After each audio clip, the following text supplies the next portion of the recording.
تو یہ ہوگا محشر کا دن، کوئی کسی سے پوچھے گا نہیں، بیوی شوہر سے جدا ہو جائے گی، بھاگے گی اس سے، شوہر بیوی سے بھاگے گا، کوئی کسی سے ملاقات کرنا پسند نہیں کرے گا۔ آپ پورے میدان محشر کے اندر اگر ایک نیکی کے لیے سوال کرنا چاہیں تو آپ کو ایک نیکی بھی نہیں ملے گی۔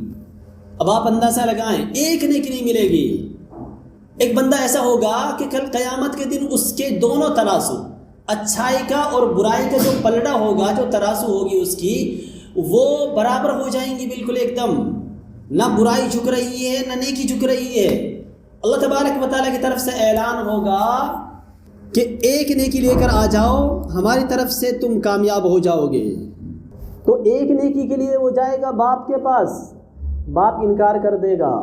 پھر جائے گا ماں کے پاس، ماں بھی انکار کر دے گی، پھر جائے گا بیوی کے پاس، بیوی بھی انکار کر دے گی، بہن کے پاس جائے گا، وہ بھی انکار کر دے گی، بھائی کے پاس جائے گا، وہ بھی انکار کر دے گا، جتنے بھی اس کے دوست و احباب ہوں گے، رشتہ دار ہوں گے،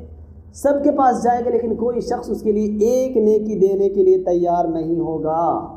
تو یہ حال ہوگا میدان محشر کا۔